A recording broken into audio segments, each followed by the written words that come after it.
Now, gentlemen, I'd like to invite Mr. Manoj Panzade. He is again a legal counsel with a background in Gift City also, and he is helping multiple infrastructure projects to take us briefly through the projects and whatever we are doing. We have some limitations on time as well, please.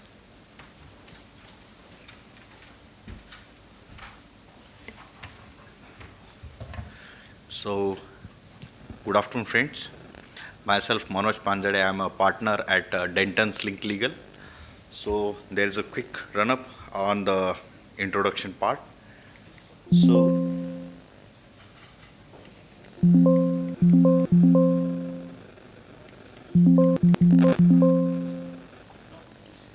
down. So, about Denton's Link Legal, we are a global law firm. In India, we have presence through 8 prominent cities. Outside India, we are globally connected in 92 countries. So that is our global presence. So this is the map, purporting where our offices are located. So these are our awards and accolades. So these are the area of practice which we do generally. So basically aviation, aerospace, then banking and finance, capital markets, construction and engineering firms, then corporate commercials, defense and space, employment and labor, foreign investment and review, hotels, leisure, intellectual property, life sciences, litigation, manufacturing, maritime industry, mergers, then project contracts and claims and management, real estate, restructuring, technology, taxation, project infrastructure and energy. So today's topic is under this area of practice where the life cycle of infrastructure projects needs to be understood from a risk perspective. So this is the topic for the today's session. So risk management across the infrastructure lifestyle. So how governance, proper allocation and discipline structuring determine whether a project is succeeds or struggles. So infrastructure projects is nothing about only just engineering exercise. It's all about involvement of various stakeholders, government, developer, contractor, subcontractor, and legal. These are the regulatory point of view. So one should understand when we are talking about life cycle of infrastructure company, so how it evolves, what are the nuances, and how we can deal with such risk points. So why risk management is really matters for everybody, those who would like to project in real estate infrastructure. So infrastructure projects are capital intensive and long-term engagement with the developer. Majorly, broadly, they start from ranging anything between 20 years, 30 years, or it depends on sometime 10 years also. So multiple stakeholder involved. The majority stakeholders are government, developer, contractor, regulator. So these are the stakeholder, and the financial closure point of view, lender also, they are the one of the stakeholder. So as I told you, that's a really exposure, exposure to certain systems. So exposure to the regulatory, financial and operational uncertainties. That's why the topic, plays very important, how the risk identification, mitigation. So this risk management, what we have to achieve or what the risk management ensures. So generally risk management ensures your project bankability, timely completion, cost control, and sustainable returns. Because without structured risk planning, projects quickly move from viable to distressed position, which nobody like to have. That's why this risk management matters. So infrastructure project lifestyle. This life cycle, starts from the concept and feasibility. Again, it's a promoter driven or the stakeholders choice, which concept which they would like to go. Some people are very much comfortable in renewable segment. Some people are very much comfortable in transmission or port or road or railway, whichever they like. So it start from the concept and feasibility, which is the independent assessment of any developer. From that, then again they have to face the bid and financial closure, then construction and execution, then operation and maintenance, then exit. Some people would like to monetize it post completion. So there are various, well-known brand available in the market. Their job is to take the project, develop, construct, transfer, and exit for the purpose of monetization.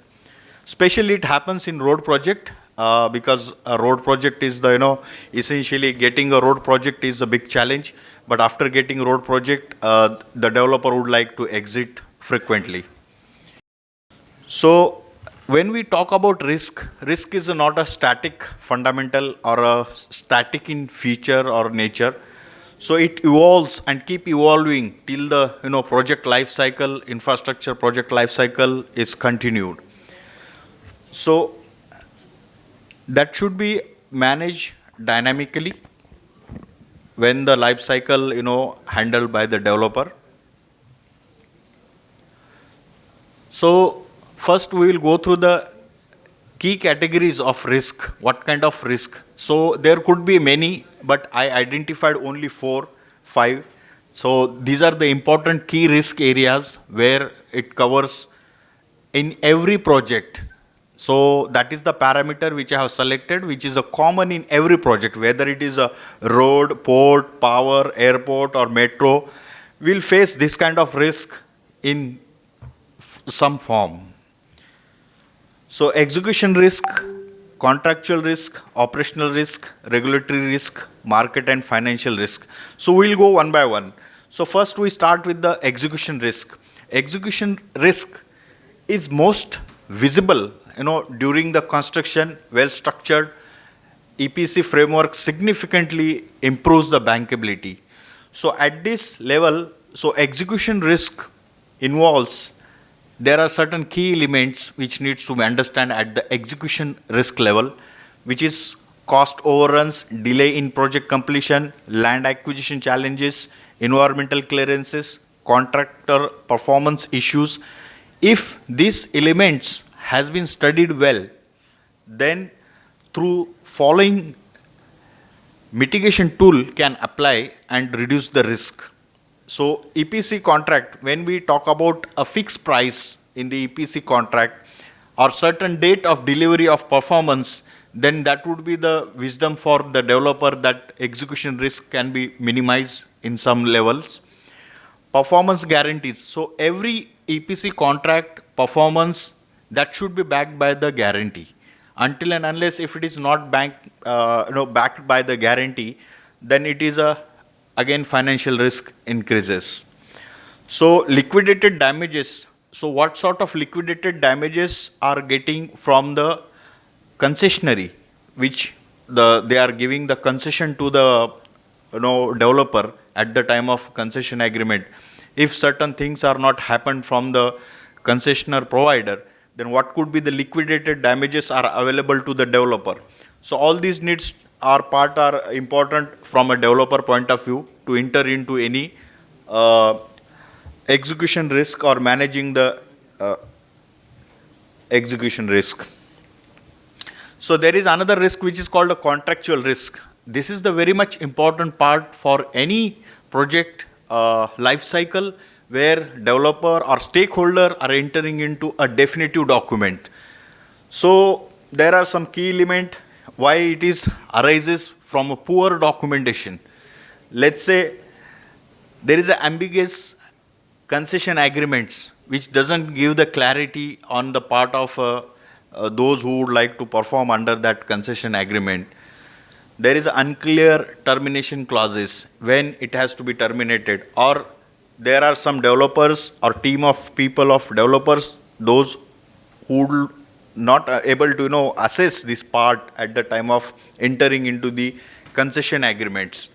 So this ambiguous concession agreements, unclear termination clauses, or they are not what the terms which is mentioned in the change in law provisions, if this combined together, then it will be a poor documentation structure for that particular developer for that particular project life cycle. So what if I said that, then what would be the bankable document must be?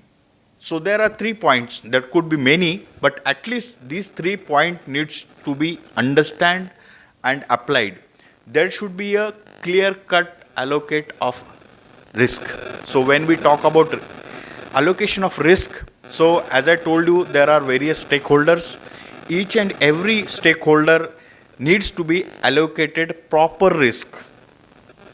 So documentation quality, directly impact on financing structure under the document, how it is there. So I'm going forward this operational risk. So now we moved from the another parts of which risk, now it is the operational risk. Then once project is construction is completed, then this risk is started. So it's a post COD which needs to be understand for each and every project how the operational risk is evolved. For operational risk, the factors which are responsible, majorly maintenance failures. Why maintenance failures done?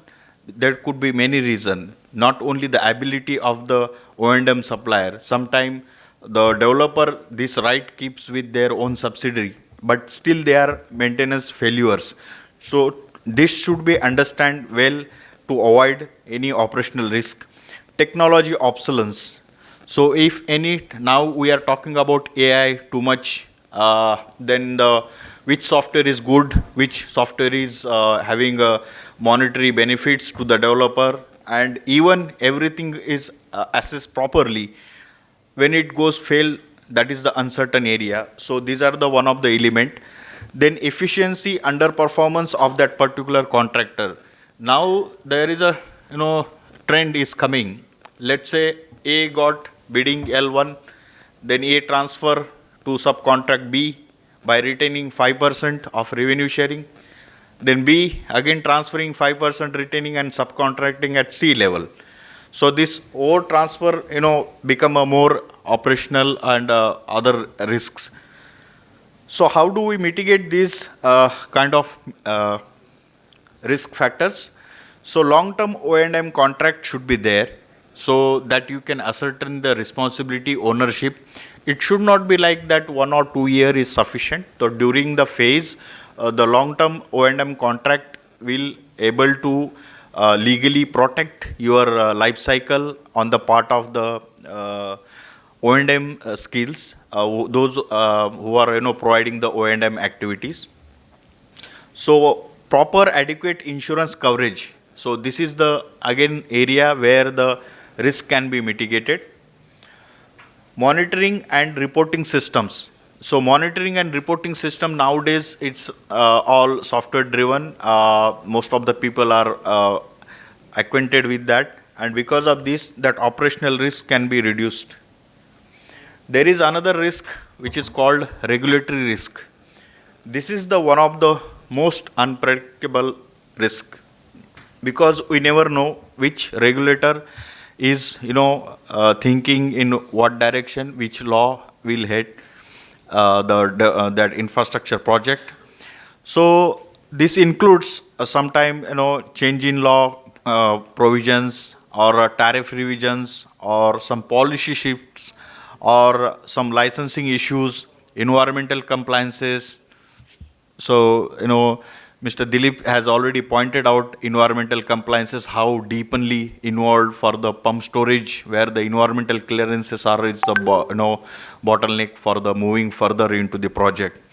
So how do we mitigate? We can deploy a team who can assess what should be the change in law or change in law compensation, that clauses, how it can be protected to the stakeholders.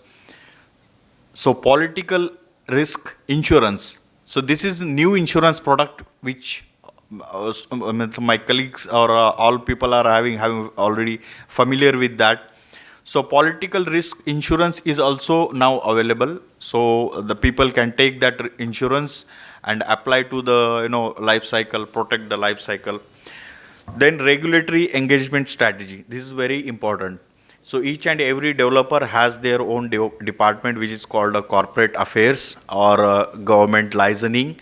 So there should be a engagement proper strategy where they can put their best out of the brain, which is capable enough to engage all these regulatory engagement nowadays offline as well as during proper forum also it has been done. So there are a regulatory commission exercises where people need to come to the regulatory commission and engage the regulator to get the relief whatever the project developer would like to take it. There should be some stabilization mechanics which developer can control this kind of regulatory risk. So this is the last risk which I have identified. That is called a market and financial risk. So market and financial risk, how it came into play into the life cycle of infrastructure project when demand fluctuation has been done.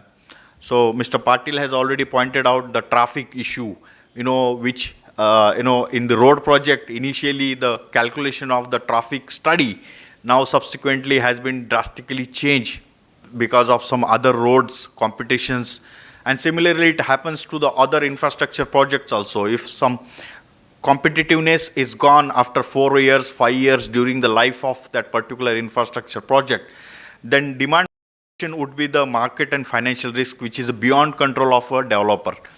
Then interest rate volatility, as we are aware how rates are fluctuating and how banks and financiers are, they are changing the hands. So refinancing risk, so again it's a discussed area where the refinancing it become a not viable because of the demand fluctuation or a proper traffic study has been gone, the revenue unpredictability has been on board. So this revenue unpredictability will result into the all other financial troubles. So what are the mitigations available with us? So there should be a minimum revenue guarantee from the concession provider in that project, those who are offering. So those are the areas it should be looked when at the time of inception. What should be the minimum revenue guarantee? Even it is not in the contract. So somebody has to ascertain on basis of their wisdom which they have done in the similar kind of infrastructure project in some other areas, basis on their internal assessment from the finance team, which they can ensure to the life cycle of that particular infrastructure project. There are certain escrow structures, hedging strategies, which are came into picture where the exposure in the foreign currency, convertible currencies. So those strategies can be safe from this financial risk point of view. Debt structuring discipline. So debt structuring discipline is a deep thought process where somebody has to assess up to what year you are required that frequently refinancing requirements till the time that project and infrastructure life cycle has to be performed well. So financial discipline protects the lenders and the investors alike. So it is a win-win situation for both of them. So there is a second topic which covers risk allocation framework. So the golden rule of this risk allocation, when we talk about risk allocation, we have to allocate this risk to the various stakeholders. So best part is that risk should be allocated to the party who can best able to manage it. Then balance allocation ensures project bankability. Then over transfer increases project cost. So over transfer concept which we have discussing, that one contractor is passing to the another contractor and another contractor is passing to the another contractor, then their revenue mechanism will increase the project cost. So improper allocation leads to disputes. So this is the risk allocation matrix which I have simplified here. Land acquisition is always all about government. So government needs to be, these are the stakeholder. They have to take care of the land acquisition, and this factor should be very much clear to the developer that how they are going to the land acquisition through government support or without government support.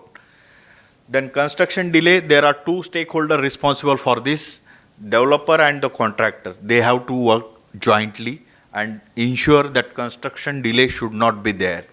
Then financing risk. There are again two stakeholders are involved in this to mitigate, developer and lender. So the change in law, again, because of the government policy or some commodity escalation or some underlying asset escalation, the rate changes. The government support is required in that case. So O&M risk, the developer is responsible. So this type of risk allocation matrix has been studied well, then the mitigation has been done. Now each and every stakeholder's role. So government's roles, there should be a policy clarity, land acquisition assistance, approvals and permits should be given on time, viability gap funding if required to that particular project, then stable regulatory framework. So these are the government's role. Then developer's role. There are project structuring, financial closure, execution management, O&M responsibility, equity commitment. So the developer is the risk integrate. They have to manage and risk integrate very well. So strong sponsors improve lenders' confidence. So now this is another lender's perspective, how it is going to be happen. So lenders are always focusing on this area: cash flow stability, debt service coverage ratio, security package, step-in rights, how they can protect the life cycle of that particular infrastructure project, whether step-in rights are there or not. So that is their perspective. So for lenders, predictability is more important than the aggressive projections. So most of the time we feel that if we aggressively projected numbers, so that can help them, but predictability is also surpassing that as assessment. So contractor's responsibility covers into only these four parts. So EPC delivery on time within the budget, that should protecting and saving the cost overrun. So adherence of timeline, quality compliance, performance guarantees. So these are some of the responsibility of the contractor. So execution failure directly impact on financial viability. So governance, strong governance requires. Now we are moving to the third and the last section of that risk management module. Initially, we have seen from the developer point of view, operational point of view, contractual point of view. Now this is the stakeholder where the company itself, but within that governance mechanism.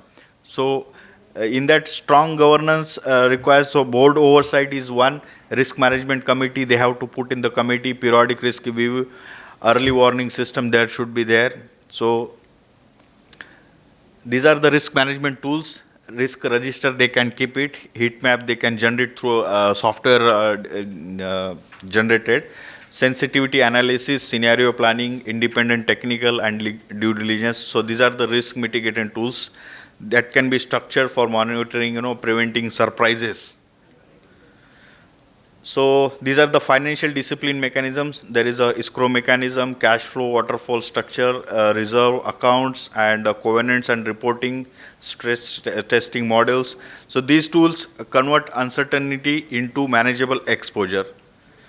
So key takeaways from today's session, that if these points has to be followed, then it is a chances of getting that life cycle or that particular project is successful. Which are the risk evolves across lifestyle stages. So developer needs to understand that risk evolves at every stage. They should be ready with that to assess the risk. Balance allocation improves the bankability. Then governance, when I'm talking about governance, that is the board of directors. It could be a sponsored board of director as well as the SPV level board of directors. So successful infrastructure project follows this, and thank you very much for this session. If any Q&A, please.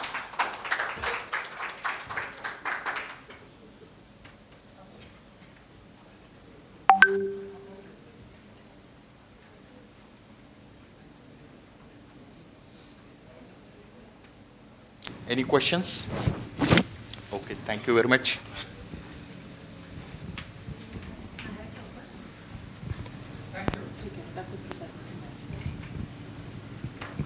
Thank you, Manojji. That was really meaningful, and taking through all the risk spectrums related to things, I think will be helpful.